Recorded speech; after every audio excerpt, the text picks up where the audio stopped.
Toute la création t'adore. Est-ce qu'on va basculer bientôt, on va basculer. Bon, moi, j'avais une question depuis longtemps. Oui. Vous avez dit que lorsque vous serez là, Oui. vous allez répondre à la question. Pose la question maintenant. Toute question biblique a une réponse biblique. 1 Corinthiens, chapitre 14, Oui. lorsque l'apôtre parle des dons spirituels, Oui. et précisément le don de parler en langue. De parler en langue, oui. Si on prend le chapitre 14, verset, je crois, 28 d'abord, Oui. il est dit que, bon, je prends Verset 26. verset 26. Que fait donc frère? Que fait donc frère? Lorsque vous vous Lorsque assemblez. vous vous assemblez, les uns ou les autres parmi vous ont-ils un cantique, Oui. une instruction, une révélation, Une langue, une interprétation, oui. que tout se fasse pour l'édification. Oui. En est-il qui parle en langue, Oui. que deux ou trois ou plus, parlent, chacun à son tour, Et que quelqu'un interprète. S'il n'y a point d'interprète, qu'on se taise dans l'église et qu'on parle à soi-même et à Dieu. Ok, je reviens maintenant verset sur... 2. Voilà, exactement. Au chapitre, le même chapitre, verset 1 à 2. Bon, oui. Rechercher l'amour, aspirer aussi aux dons spirituels, mais surtout à celui de la Prophétie. oui, des prophéties. En effet, Celui qui parle en langue ne parle pas aux hommes, mais à Dieu, car personne ne le comprend. Oui. Et c'est Un esprit qui dit des mystères. Celui qui prophétise, au contraire, parle aux hommes, les édifie, les console. Tout à fait. Donc, la question c'est comment comprendre le verset 2. Donc, ça veut dire que tu es vouloir m'inciter à enseigner sur les dons spirituels en général. D'accord. Oui, c'est le don spirituel en général. Parce qu'en fait, quand tu as d'isoler un verset, comment on contrôle le verset? En fait, le point c'est, on dit que quand il parle aux hommes, à Dieu. Oui. Il parle à Dieu, parce que c'est un esprit qui dit des mystères. De l'autre côté, on dit que c'est pas l'interprétation. Parce que si on a l'interprétation, on ne parle plus à Dieu. Parce qu'on dit que ce que celui parle en langue prie pour avoir le don d'interprétation, afin que l'église soit édifiée. Donc ça veut dire que l'interprétation de langue est équivalente à une prophétie. Oui. Langue non interprétée reste désuète, dangereuse pour l'église. N'est-ce pas? C'est ce qu'on vient de dire.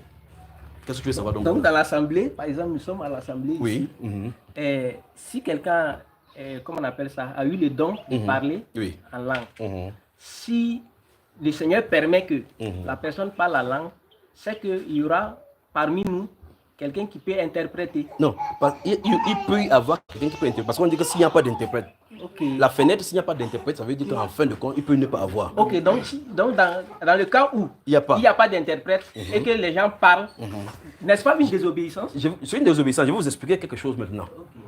Si on avait le temps, vraiment, je remarque que vous êtes fatigué, on va vous montrer qu'on devait passer à la pratique ici, là, maintenant, vous allez voir. L'esprit de la personne qui prie en langue est habilité à avoir l'interprétation spontanément. Moi, je l'ai expérimenté. L'esprit de la personne qui prie en langue a l'habilité spontanément d'interpréter. Tu comprends ça, Désiré? Désire seulement ça, tu vas voir. Il faut désirer. C'est-à-dire quoi? Quand vous priez en langue, la Bible déclare que ton intelligence demeure stérile, mais ton esprit est en prière. Puisque quand tu ouvres ta bouche, tu parles ce que tu ne connais pas. Dès que tu ouvres la bouche, l'interprétation va venir. Mais le vrai problème, c'est que les gens prient même en langue sans vouloir même le don d'interprétation. C'est ça le problème.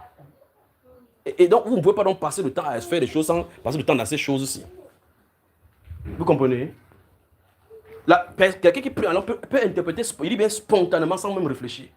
Et puis jusqu'à vous trouvez, après, vous allez dire qu'est-ce que ça veut dire. Bon, je vais prendre un exemple simple. Quelqu'un se tient ici, elle dit, j'étais ici, c'est la sœur là, elle dit que j'étais là, j'étais en train de crier Jésus. Mais elle-même, elle entendait qu'elle criait Jésus, donc ce n'était pas elle qui criait Jésus. Donc quelqu'un d'autre criait Jésus en elle. Soit pas c'était qu'elle était, son intérêt c'était, mais qu'est-ce qui me prend? Pourtant tout à l'heure, je ne voulais pas boire. Qu'est-ce qui est en train de m'arriver? Mais qui allait de crier alors? Vous comprenez ce que je dis?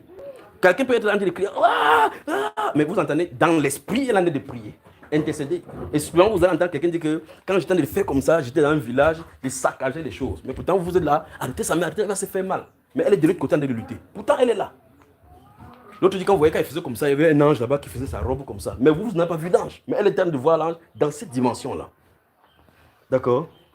Essayez d'expliquer des choses spirituelles profondes à des charnets, c'est comme expliquer l'art arithmétique à quelqu'un qui est à la maternelle. Qu'est-ce que? Il faut amener d'abord les gens à comprendre des choses de l'esprit. C'est pour ça que Jésus a dit qu'on ne donne pas les choses. Je vais vous dire quelque chose. C'est pour ça que